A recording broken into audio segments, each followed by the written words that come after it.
ಹೊಸ ವಕ್ಫ್ ಕಾನೂನಿನ ಕೆಲ ತಿದ್ದುಪಡಿಗಳಿಗೆ ತಡೆ ನೀಡಿದಂತ ಸುಪ್ರೀಂ ಕೋರ್ಟ್ ಹೊಸ ವಿಧಿಗಳಿಗೆ ಕೋರ್ಟ್ ತಾತ್ಕಾಲಿಕ ತಡೆಯನ್ನ ನೀಡಿದೆ.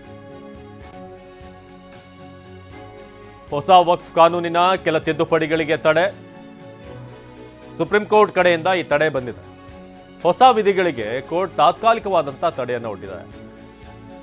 ಬಹಳ ಮುಖ್ಯವಾಗಿ ಬೋರ್ಡ್ನಲ್ಲಿ 3ಕ್ಕಿಂತ ಹೆಚ್ಚು ಮುಸ್ಲಿಮೇತರರು ಇರೋ ಹಾಗಿಲ್ಲ.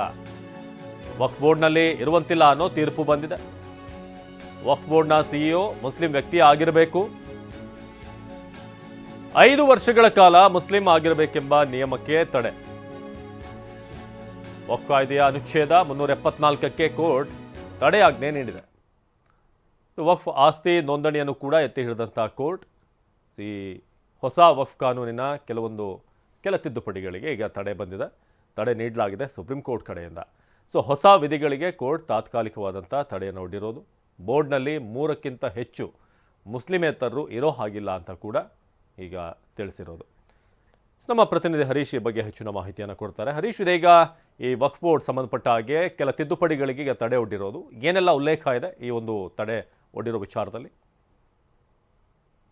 ಹೌದು ಅವಿನಾಶ್, 1995ರ ವಕ್ಫ್ ಆಕ್ಟ್ ಏನಿತ್ತು, ಈ ವಕ್ಫ್ ಆಕ್ಟ್ಗೆ 2025ರಲ್ಲಿ ಇದೇ ವರ್ಷ ಕೇಂದ್ರ ಸರ್ಕಾರ ಕೆಲವೊಂದಿಷ್ಟು ತಿದ್ದುಪಡಿಗಳನ್ನ ತಂದಿತ್ತು. ಈ ತಿದ್ದುಪಡಿಗಳನ್ನ ವಿರೋಧಿಸಿ ಅನೇಕ ಮುಸ್ಲಿಂ ಮುಖಂಡರು ಸುಪ್ರೀಂ ಕೋರ್ಟ್ಗೆ ಅರ್ಜಿಯನ್ನ ಸಲ್ಲಿಸಿದ್ರು. ಮತ್ತೆ ವಿರೋಧ ಪಕ್ಷಗಳ ನಾಯಕರುಗಳು ಕೂಡ ಈ ಒಂದು ತಿದ್ದುಪಡಿ ಕಾಯ್ದೆ ಅಂತ ಇದರ ವಿರುದ್ಧ ಸುಪ್ರೀಂ ಕೋರ್ಟ್ ನಲ್ಲಿ ಚಾಲೆಂಜ್ ಅನ್ನ ಮಾಡಿದ್ರು.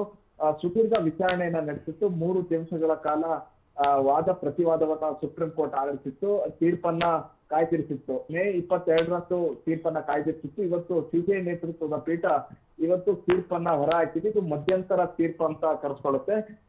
ಅಂದ್ರೆ ಸಂಪೂರ್ಣವಾಗಿ ಈ ಒಂದು ಕಾಯ್ದೆಗೆ ತಡೆ ಹುಟ್ಟಬೇಕು ಅನ್ನುವಂತ ನಿಟ್ಟಿನಲ್ಲಿ ಅರ್ಜಿದಾರರು ಮನವಿಯನ್ನ ಮಾಡಿಕೊಂಡಿದ್ರು. ಆ ಅರ್ಜಿಯನ್ನ ಸಂಪೂರ್ಣವಾಗಿ ಅಂದ್ರೆ ಪುರಸ್ಕರಿಸಿಲ್ಲ. ಅಂದ್ರೆ ಇಡೀ ಕಾಯ್ದೆಗೆ ಸಂಪೂರ್ಣವಾಗಿ ತಡೆಯನ್ನ ಕೊಟ್ಟಿಲ್ಲ. ಆದ್ರೆ ಒಂದಷ್ಟು ಭಾಗಶಃ ಮಾರ್ಪಾಡುಗಳನ್ನ ಮಾಡಬೇಕಾಗುತ್ತೆ ಅನ್ನುವಂತಹ ಸೂಚನೆಯನ್ನ ಈಗ ಸುಪ್ರೀಂ ಕೋರ್ಟ್ ಕೊಟ್ಟಿದೆ.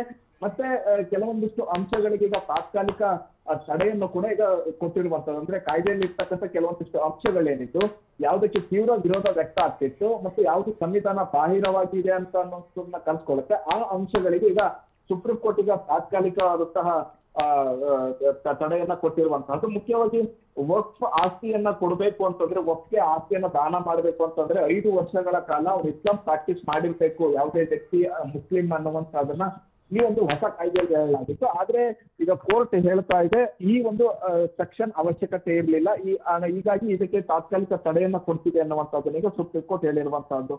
ಬಹು ಮುಖ್ಯವಾಗಿ ಈ ವಕ್ಫ್ ಬೋರ್ಡ್ ನಲ್ಲಿ 11 ಸದಸ್ಯರೇನಿರ್ತಾರೆ, ಈ 11 ಸದಸ್ಯರ ಪೈಕಿ ಬೇರೆ ಬೇರೆ ಧರ್ಮದವರು ಕೂಡ ಇರಬಹುದು ಅನ್ನುವಂಥದ್ದನ್ನ ಕೇಂದ್ರ ಸರ್ಕಾರ ತನ್ನ ಹೊಸ ಕಾಯ್ದೆಯಲ್ಲಿ ಹೇಳಿತ್ತು. ಆದ್ರೆ ಈಗ ಸುಪ್ರೀಂ ಕೋರ್ಟ್ ಹೇಳಿರುವಂತಹದ್ದು 3ಕ್ಕಿಂತ ಹೆಚ್ಚಿನವರು ಅನ್ಯ ಧರ್ಮದವರು ಇರಬಾರ್ದು ಅನ್ನುವಂಥದ್ದನ್ನು ಕೂಡ ಈಗ ಸುಪ್ರೀಂ ಕೋರ್ಟ್ ಹೇಳಿರುವಂತಹದ್ದು. ಈಗ ಸುಪ್ರೀಂ ಕೋರ್ಟ್ ಒಂದೊಂದಾಗಿ ಏನೇನು ತಾತ್ಕಾಲಿಕವಾಗಿ ತಡೆಯನ್ನ ಕೊಡಲಾಗಿದೆ ಅನ್ನುವಂಥ ಅಂಶಗಳನ್ನ ಹೇಳ್ತಾ ಇದೆ. ಮತ್ತೆ ವಕ್ಫ್ ಕಾಯ್ದೆಯನ್ನು ಸಂಪೂರ್ಣವಾಗಿ ರದ್ದು ಮಾಡಲು ಸಾಧ್ಯ ಇಲ್ಲ ಅನ್ನುವಂಥದ್ದನ್ನು ಕೂಡ ಹೇಳಿದೆ.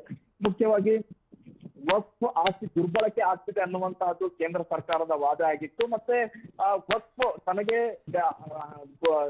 ಸಿಕ್ಕಿದ್ದೆಲ್ಲವನ್ನು ಕೂಡ ವಕ್ಫ್ ಆಸ್ತಿ ಅಂತ ಘೋಷಣೆ ಮಾಡಿಕೊಳ್ಳುವಂತ ಅಧಿಕಾರ ಇದೆ. ಹೀಗಾಗಿ ಬೇರೆ ಬೇರೆ ಧರ್ಮದ ಆಸ್ತಿಗಳನ್ನು ಕೂಡ ವಕ್ಫ್ ಆಸ್ತಿ ಅಂತ ಘೋಷಣೆ ಮಾಡಿಕೊಂಡು ಉಳಿದವರಿಗೆ ಅನ್ಯಾಯ ಆಗ್ತಿದೆ ಅನ್ನುವಂತಹದ್ದನ್ನು ಕೂಡ ಈ ಒಂದು ಕಾಯ್ದೆಯನ್ನ ತರುವಂತ ಸಂದರ್ಭದಲ್ಲಿ ಮತ್ತೆ ವಕ್ಫ್ ಇದಕ್ಕೆ ಕಡಿವಾಣ ಹಾಕ್ಬೇಕು ಅನ್ನುವಂಥ ಕೇಂದ್ರ ಸರ್ಕಾರಕ್ಕೆ ಹೇಳಿತ್ತು. ಈಗ ಸುಪ್ರೀಂ ಕೋರ್ಟ್ ಈಗ ಕೆಲವೊಂದಿಷ್ಟು ಅಂಶ ತಾತ್ಕಾಲಿಕ ತಡೆ ಕೊಟ್ಟಿರುವಂತಹದ್ದು. ಅವಿನಾಶ್, ಧನ್ಯವಾದ ಹರೀಶ್.